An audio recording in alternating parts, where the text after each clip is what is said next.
When you have a console as successful as the PlayStation 2, with a library that's well over 1,000 total games deep, it's only natural that a large percentage of them should fall through the cracks. Sure, most of them are trash, like Snow White and the Seven Naughty Boys, a game notable only for being super rare and super crap, but there are others that deserve a lot more recognition. Hello viewers, it's good to see you. I'm Will from Cultured Vultures, and these are 10 sadly forgotten PS2 games. And don't forget, you know what to do, ring the bell, like and subscribe. Take out the trash.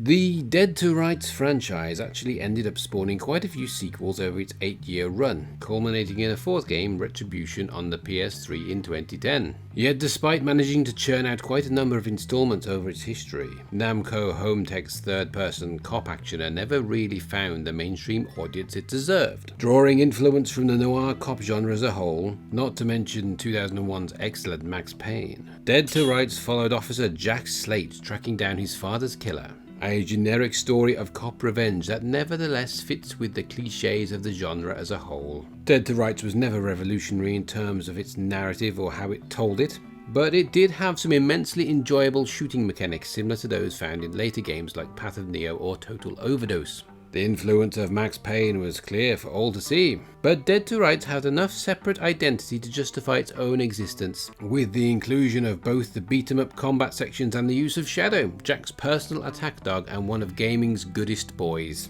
Unless he was ripping your throat out, obviously. It was good, don't let that put some more dumbass in. Had enough money? Trying to sell a video game that's related / sponsored by a clothing brand is a difficult task, especially one published by Atari in the 2000s, which is why Mark Echo's Getting Up Contents Under Pressure likely didn't get the love it deserved when it first launched on the PS2 in 2006. From the title alone, which is the catchiest video game name of all time, right behind Cadence of Hyrule, Crypto the Necrodancer featuring The Legend of Zelda, you're given absolutely no indication to what the game actually is, what it's about, and what the gameplay is like. How are we getting up? Have we signed this off with HR?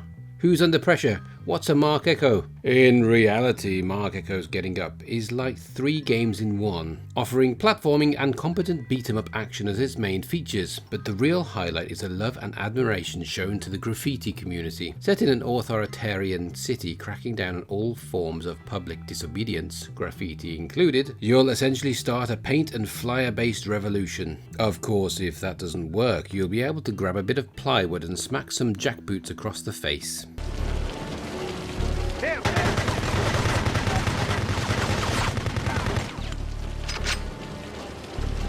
Please don't be put off by the cover art for Namco USA's early 2000s third-person shooter. There's a lot more to Killswitch than its superficial appearance would suggest. Killswitch wasn't exactly treading new ground with its rather convoluted story of a super soldier being remotely controlled by neural connection, but the game was revolutionary in terms of actual mechanics. In particular, Killswitch introduced the world to the idea of a cover system, named by Namco as the Offensive Cover System, an innovation that didn't cause much of a stir at the time, or when Operation Winback did an even more basic version of it years prior, but would later be taken on and popularized by the mighty Gears of War franchise just a few years later. Are you looking forward to E-Day? That's right, Eggs Day. When we get all our eggs out for a good shine, let us know in the comments. Whereas Gears went on to become one of Microsoft and Xbox's flagship properties, Killswitch didn't enjoy the same acclaim, instead destined for relative obscurity without a sequel or a spin-off to speak of. Sometimes the legacy doesn't go to the games that innovate, but instead those who pick up on an idea and then run with it.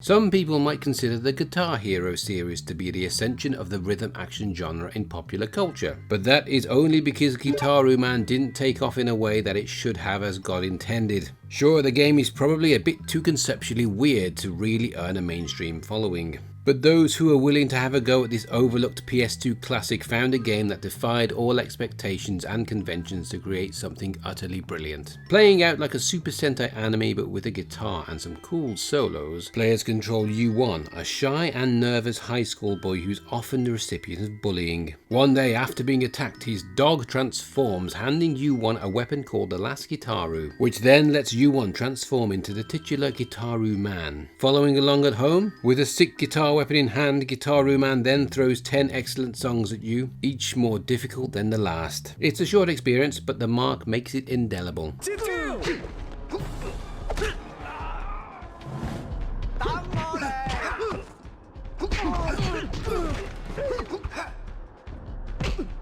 Considering that Jet Li was one of the biggest action movie stars of the late 90s going into the 2000s, it's not surprising that he managed to headline his own video game. Jet Li Rise to Honor was the end result, with Li starring as Kit Yun, an undercover detective in Hong Kong assigned to be the bodyguard of Boss Chiang. Boss makes the decision to leave the underworld behind, which a bunch of crooks and goons have widely considered to be a stinky move. Long story short, Boss Chiang ends up assassinated by a mysterious sniper, and Jet Li is flown off to San Francisco in pursuit of Boss Chiang's estranged daughter Michelle. The premise uses a lot of the same tropes that most of Jet Li's Western-made action films did, so it helps that Jet Li's choreographer Corey Yuen was brought in to help with Rise to Honor's action scenes and motion capture. The game even features a DVD-like scene selection menu, just to sell that cinematic feel. As for actual gameplay, Jet Li's Rise to Honor used a unique system where the right analog stick is used to direct blows at the enemy, whether it's in hand-to-hand combat or the game's various run-and-gun sections.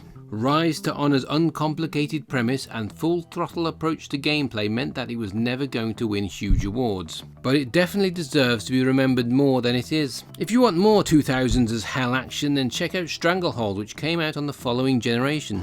Hi, Jimmy here, just to butt in. I've just found out that you can also play as a roast duck in this game. Once you beat it, then you can use cheats to play as a roast duck.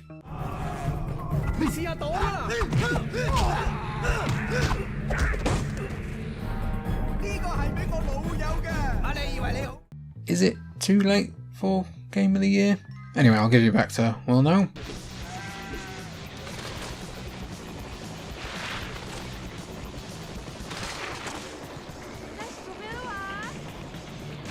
The racing game genre on PS2 was stacked, as it was hard to find any room between Burnout 3 Takedown and the Gran Turismo series. Some tried to find their racing game niche in other ways, especially focusing on extreme sports specifically. But even in that genre, developers were running up against the likes of the SSX series. It's no surprise then that Downhill Domination, the BMX racing game, struggled to gain much of a foothold on PS2, but it absolutely deserves a lot more love. With a title infinitely easier to understand than whatever nonsense Mark Echo was going for, Downhill Domination is all about being the best at going really fast down a mountain. Like SSX before it, there are multiple characters to choose from, each with their own personalities. And you can upgrade various aspects of your bike as you progress through the various championships. It's not a complex game by any means, but Downhill Domination's excellent tracks and arcadey physics means it's always exciting.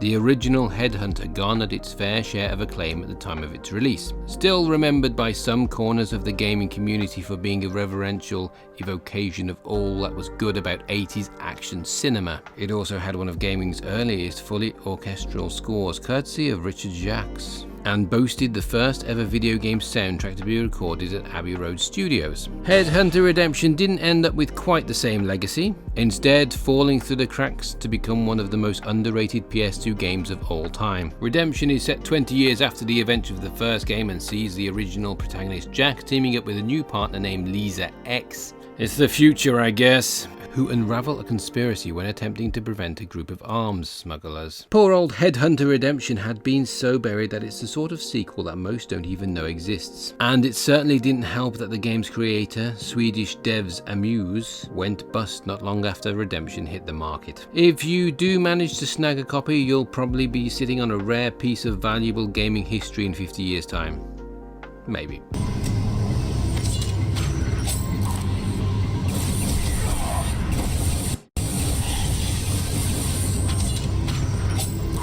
Of all the sadly forgotten PS2 games unearthed for this list, there surely can't be many that typified that specific generation of gaming more than SCE Cambridge's ambitious but flawed ghoul-nabbing simulator Ghost Hunter.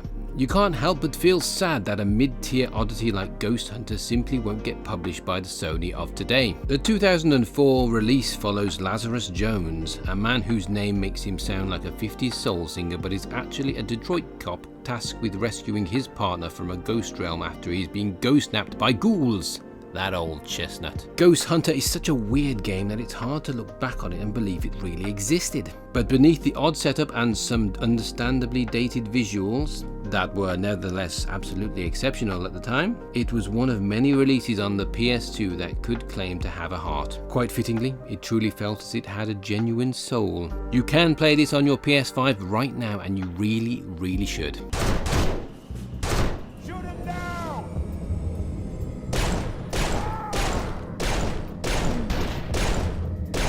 The PS2 was definitely no stranger to a range of bombastic shooters, but one that often gets overlooked when it comes to celebrating the best is Urban Chaos Riot Response. Developed by a pre-Arkham Asylum Rocksteady Studios, Urban Chaos's story, premise and cutscenes, all told through newscasts, feels like we've entered a world where everything Fox News says and wants has come true. But when it comes to the gunplay, Urban Chaos truly shines. The game gives players a wide selection of weapons ranging from pistols to assault rifles to shotguns, and a variety of melee or thrown weapons, along with a stun gun when you're looking to arrest some perps instead of blowing their heads off. You're also rewarded with stronger weapons and tools for doing so.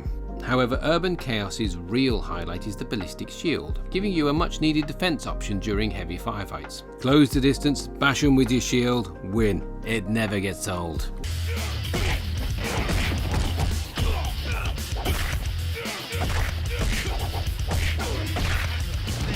From one Urban to another, we just need Carl Urban to release a game next. Don't you wish you could go back to a simpler time in gaming, where all you had to do was load up a level, fight some goons, then perform some sick juggle combos on them? Urban Reign is a welcome reminder that sometimes games don't need to be complex and emotional treatises on the nature of violence. They just need to be incredibly fun when you hit the buttons. Even if there are 100 levels in the campaign and you'll probably get bored once you hit mission 74 or something, Urban Reign never stops being fun when you hit the buttons. A 3D beat-em-up that utilizes a system similar to Tekken, Urban Reign's beauty comes from how free-flowing the combos are despite only using a few basic inputs. However, those willing to sink time into learning the game will find a robust parry and counter system that really separates street-level thugs from badass bosses. There's even support for 4 players via multitap, which can become truly chaotic. Considering how influential the PS2 was in the world of couch multiplayer, Urban Reign doesn't get celebrated enough, except by us. We probably celebrate it a little too much. Sorry about that. And that is our list. We hope you enjoyed it. Is there any obscure PS2 games that you enjoyed that you think no one else did? There certainly is. There must be. Personally, I will never stop talking about Gregory Horror Show. I will talk about it until everybody's sick of it. Try and stop me.